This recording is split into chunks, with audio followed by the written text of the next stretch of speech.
আসসালামু আলাইকুম। প্রথমে তেল দিয়ে দিয়েছি, তারপরে পেঁয়াজ কুচি, কাঁচামরিচ, তারপরে করলাগুলো দিয়ে দিলাম, পরিমাণ মতো লবণ, হলুদ গুঁড়ো দিয়ে দিয়েছি,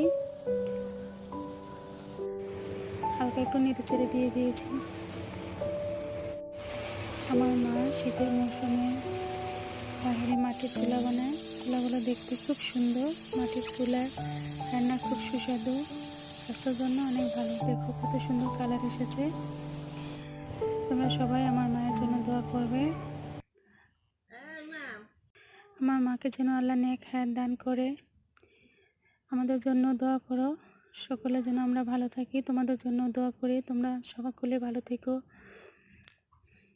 খুব সুন্দর করে লাকড়ির চুলায় জাল জ্বলতেছে। তোমরা সকলে এসো আমার মায়ের মাটির চুলায় রান্না খেতে।